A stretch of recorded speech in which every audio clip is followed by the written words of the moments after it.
Best health packages up to 80% discount. Tirumala Diagnostics. నమస్తే, welcome to Suman TV. ఈరోజు మనతో పాటు ఉన్నారు ప్రముఖ జ్యోతిష్యులు బ్రహ్మశ్రీ నందిబట్ల శ్రీహరి శర్మ గారు. కాశీలో శ్రీ కామాక్షి నిత్యానదాన ఆశ్రమ నిర్వాహకులు. గురువుగారితో మాట్లాడి ఈ సంవత్సరం సింహరాశి వారికి ఏ విధంగా ఉండబోతోంది జ్యోతిష్యపరంగా అనేది తెలుసుకుందాం. గురుగారు నమస్కారం అండి. వాగర్థావివ సంపృక్తౌ వాగర్థ ప్రతిపత్తయే జగతః పితరౌ వందే పార్వతీ పరమేశ్వరౌ. అన్నపూర్ణే సదా పూర్ణే శంకరః ప్రాణవల్లభే జ్ఞానవైరాగ్య సిద్ధ్యర్థం భిక్షాం దేహి చ పార్వతి. మాతా చ పార్వతీదేవి పితాదేవో మహేశ్వరః బాంధవా శివభక్తాశ్చ స్వదేశో భువనత్రయం. సదాశివసమారంభాం శంకరాచార్య మధ్యమాం అస్మదాచార్యపర్యంతం వందే గురుపరంపరాం. ఆదిత్యాయ చ సోమాయ మంగళాయ బుధాయ చ గురుశుక్రశనిభ్యశ్చ రాహవే కేతవే నమః.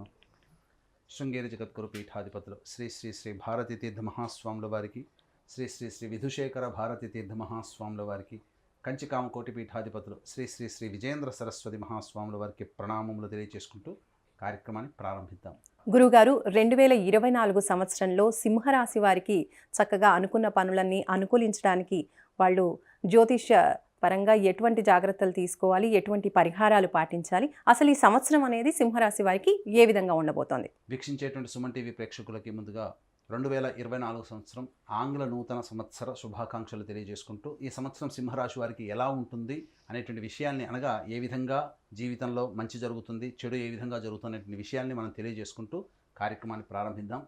ఇక గమనించాల్సినటువంటి అంశం ఏంటంటే, చాలామందికి ఒక ఆలోచన ఉంటుంది, పంచాంగ శ్రవణం రాశి ఫలితాలు అనేటువంటివి ఉగాది టు ఉగాది కదా చెప్పుకోవాల్సింది, మరి 2024 జనవరి నుంచి చెప్పుకోవాల్సిన అవసరం ఏమొచ్చింది అనేటువంటి ఆలోచన చాలామందికి ఉంటుంది. ఇక్కడ గమనించాల్సింది ఏంటంటే, ప్రపంచమంతా కూడాను కోడై ఒకే విషయం గురించి ఇది చెప్పినట్లయితే అది శాస్త్రసమ్మతం అవుతుంది. కాబట్టి ప్రపంచమంతా కూడా జనవరి 1వ తారీఖు నుంచి నూతన ఆంగ్ల సంవత్సరం ప్రారంభమవుతుంది. కాబట్టి ఇప్పుడు చెప్పుకోబోయేటువంటి ఫలితాలన్నీ కూడాను ఉగాది టు ఉగాది కాదండి.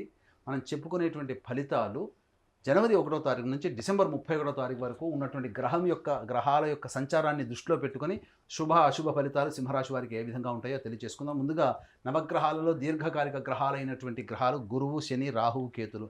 ఈ గ్రహాల యొక్క సంచార ప్రభావమే ప్రధానంగా గోచార రీత్యా ఈ 12 రాశుల వారికి ఏ విధంగా ఉంటుందో మనం చెప్పుకుంటూ ఉంటాం. కాబట్టి గురువు మే 2వ తారీఖు వరకు మేషరాశిలో, అలాగే 2 మే నుంచి డిసెంబర్ మొత్తం వరకు కూడా, అనగా 2024 వరకు కూడా వృషభ రాశిలో సంచారం జరుగుతూ, ఇక శని ప్రధానంగా కుంభరాశిలోని సంచారం జరుగుతున్నటువంటి కారణం, రాహుకేతులు సంవత్సరం అంతా కూడాను మీన, కన్యా రాశిలో సంచారం జరుగుతుంటుంది. అయితే ఈ యొక్క సింహరాశి వారికి ఏ విధంగా ఉండబోతుంది అని తెలుసుకున్నట్లయితే, ప్రధానంగా మనము ఈ యొక్క 2024 సంవత్సరాన్ని 2 టైం జోన్లుగా మనం చెప్పుకున్నాం. టైం 1 జోన్లో వచ్చేసరికి 1 జనవరి నుంచి 2 మే 2024 వరకు కూడా గురువు మేషరాశిలో సంచారం చేస్తూ, 2 మే నుంచి 31 డిసెంబర్ వరకు కూడా, అనగా వృషభ రాశిలోకి సంచారం. అలాగే కుజుడు 21 అక్టోబర్ నుంచి 31 డిసెంబర్ వరకు కూడా కర్కాటక రాశిలో సంచారం. శని చెప్పుకున్నట్టుగానే సంవత్సరం అంతా కూడా ఉంటాడు. కాబట్టి సింహరాశి వారికి చూసుకున్నట్లయితే ప్రధానంగా సప్తమంలో శని ప్రభావము, అలాగే గురువు 9వ స్థానంలో, అలాగే వృషభ రాశిలోకి 1 మే నుంచి 10వ స్థానంలో సంచారం జరుగుతూ ఉంటుంది. కాబట్టి ఈ కారణం చేత ప్రధానంగా గమనించుకున్నట్లయితే ఈ యొక్క సింహరాశి వారికి సప్తమ శని కొంత దోషకరుడైనప్పటికీ కూడా వివాహాదికి సంబంధించినటువంటి చేయ ప్రయత్నాలన్నీ కూడాను కొలిక్కి వస్తాయని చెప్పవచ్చు. ప్రధానంగా ఇక్కడ పంచమాధిపతి, అష్టమాధిపతి అయినటువంటి గురువుని శని యొక్క వీక్షణ ప్రభావం కారణం చేత ఆలోచనలు సరిగ్గా ఉండకపోవడము, అనుకున్న పనులన్నీ కూడాను తలిచింది ఒకటైతే జరిగేది ఒకటే అన్నట్టుగా ఉంటుంది. కాబట్టి జాగ్రత్తలు పాటించాలి. అలాగే ఈ యొక్క సింహరాశిలో జన్మించినటువంటి వారికి సంతానం స్థానానికి సంబంధించిన చూసుకున్నట్లయితే ఈ యొక్క సింహరాశి వారికి సంతానపరమైనటువంటి చిక్కులు ఏర్పడేటువంటి అవకాశం, వారి ఆరోగ్యం పట్ల, సంతానం ఆరోగ్యం పట్ల జాగ్రత్తలు పాటించాల్సినటువంటి పరిస్థితి, అలాగే సంతానానికి మంచి చెడు గురించి విచారణ ఎక్కువగా చేయడం అనేటువంటిది ఈ యొక్క మే 2వ తారీఖు వరకు జరుగుతుంది. ఇక గమనించుకున్నట్లయితే ప్రధానంగా చేయాల్సినటువంటి తీర్థయాత్రలు కానీ, లేకపోతే దైవ అనుగ్రహం కోసం చేసే ప్రతి ప్రయత్నం కూడాను దైవానుగ్రహం లేకుండా ఉండడం, ఈ కారణం చేత 2 మే వరకు కూడా కాస్త ప్రశాంతమైనటువంటి జీవితం అనేటువంటిది ఈ యొక్క సింహరాశి వారికి ఉండదు. ఇక గమనించుకున్నట్లయితే అష్టమ స్థానంలో రాహువు, ధనస్థానంలో కేతు యొక్క సంచారం సంపూర్ణంగా ఉండడం చేత ప్రధానంగా వెన్నుముక సంబంధించినటువంటిది, కిడ్నీ సంబంధించినటువంటిది ఇబ్బందులు ఎదుర్కొనేటువంటి అవకాశం ఉంటాయి. కాబట్టి జాగ్రత్తగా నియమాలు కనుక పాటించుకున్నట్లయితే మంచి జరుగుతుంది. ఆహార నియమాలు కనుక పాటించుకుంటే మంచి జరుగుతుంది. ఇక మీ యొక్క వాక్కుకి విలువ పడిపోవడం అనేటువంటిది జరుగుతుంది. కాబట్టి దైవానుగ్రహం లేకపోవడము, అలాగే కుటుంబ స్థానంలో కేతు యొక్క సంచారం ఉండడం, ఈ కారణం చేత కుటుంబంలో కలహాలు కానీ, ఇబ్బందికర పరిస్థితులు కానీ, లేకపోతే ధనపరమైనటువంటి నష్టములు కానీ ఈ 2 మే వరకు కూడాను ఇబ్బందులు పడక తప్పదు సింహరాశి వారికి. అయితే ఎప్పుడు ఇలాగే ఉంటుందనంటే టైం 2 జోన్లో చెప్పుకున్నట్టుగా గురువు 2 మే నుంచి సంవత్సరం అంతా కూడాను దశమ స్థానంలోకి గురు సంచార ప్రభావం చేయడం, ఈ కారణం చేత అద్భుతమైనటువంటి యోగ కాలంగా చెప్పవచ్చు. అప్పటి వరకు అనుభవిస్తున్నటువంటి కష్ట నష్టాలన్నీ కూడా 2 మే తర్వాత విడివడిగా తొలగిపోతూ ఉంటుంటాయి. ముఖ్యంగా మీ యొక్క మాటకి విలువ పెరుగుతుంది. ఉద్యోగ ప్రయత్నంలో ఉన్నటువంటి వాళ్ళు చక్కగా నూతన ఉద్యోగంలోకి మారేటువంటి అవకాశాలు ఉంటాయి. బదిలీలకు సంబంధించే ప్రయత్నాలు ఉపాధ్యాయులు కావచ్చు, లేకపోతే ప్రభుత్వ ఉద్యోగస్తులు కావచ్చు, బదిలీలు జరిగేటువంటి అవకాశాలు ఎక్కువగా ఉంటాయని చెప్పవచ్చు. అలాగే ధర్మ కార్యాచరణ చేసేటువంటి అవకాశాలు ఉంటాయి. దానాది కార్యక్రమాలు ఎక్కువగా చేస్తారు.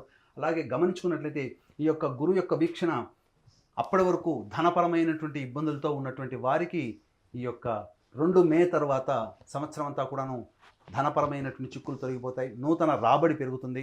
ఎఫ్ఎంసీజీ రంగంలో ఉన్నటువంటి వారు, ఆహార సంబంధించినటువంటి ఉత్పత్తులు, అలాగే సూపర్ మార్కెట్ జోన్లో ఉన్నటువంటి వారు, బంగారు వ్యాపారస్తులు, కళాశాల యాజమాన్యంలో ఉన్నటువంటి వారు, ఇటువంటి అందరూ కూడాను అద్భుతమైనటువంటి ప్రగతిని సాధిస్తారు. అలాగే ఏదైనా కానీ ఈ చెప్పినటువంటి రంగాల్లో ఏదైనా వ్యాపార విస్తరణ చేయాలి అని అనుకున్నట్లయితే మే 2 తర్వాత మీ యొక్క నూతన కార్యాచరణ ప్రణాళిక అనేది కనుక ఉన్నట్లయితే తప్పకుండా మీకు మంచి జరుగుతుందని చెప్పవచ్చు.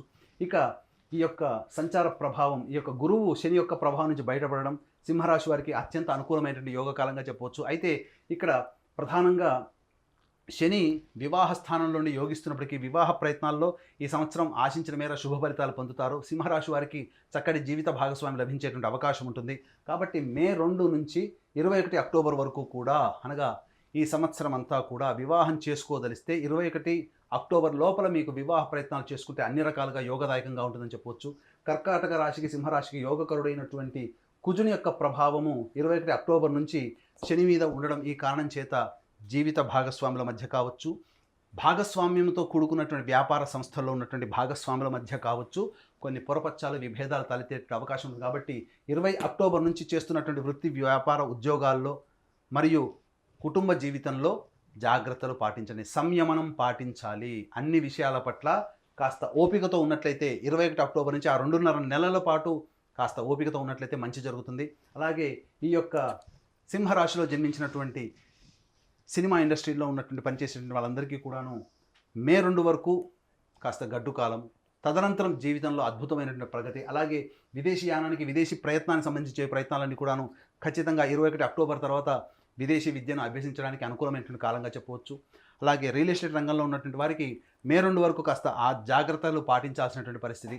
తదనంతరం మంచి యోగదాయకమైనటువంటి కాలంగా చెప్పవచ్చు. అయితే ఇక్కడ ప్రధానంగా గమనించుకున్నట్లయితే 2 మే తర్వాత ఈ యొక్క సింహరాశిలో జన్మించినటువంటి రాజకీయ రంగంలో ఉన్నటువంటి వారికి చక్కటి పదవి లభించేటువంటి అవకాశం లభిస్తుంది. కాబట్టి మే 2 వరకు ఆశించడం కంటే కూడా సర్వీస్ చేయడం అనేటువంటి ఆలోచన చేసుకోండి. ప్రధానంగా ఉన్నత స్థాయి వ్యక్తుల యొక్క అనుగ్రహంతో చక్కటి కీలకమైనటువంటి పదవిలో ఈ రాశిలో జన్మించినటువంటి వారు చక్కటి పదవి పొందుతారని చెప్పవచ్చు. ఇక ఏ తర్వాత చూసుకున్నట్లయితే కోర్టు సంబంధించినటువంటి విషయాల్లో కాస్త అనుకూలమైనటువంటి తీర్పు మాత్రము 2 మే తర్వాతనే వచ్చేటువంటి అవకాశాలు ఉన్నాయి. అలాగే కొత్త వ్యక్తుల యొక్క పరిచయ ప్రభావము మీ జీవితంలో ఒక మార్పును తీసుకుని వస్తుంది. కాబట్టి మే 2 వరకు పరిచయం అయ్యేటువంటి వ్యక్తుల పట్ల కొంత అప్రమత్తతో ఉండండి. మీకు దగ్గర సంబంధించినటువంటి వ్యక్తులు మిమ్మల్ని మోసం చేసేటువంటి అవకాశాలు ఎక్కువగా ఉంటాయి. కాబట్టి జాగ్రత్తలు పాటించాల్సినటువంటి పరిస్థితి.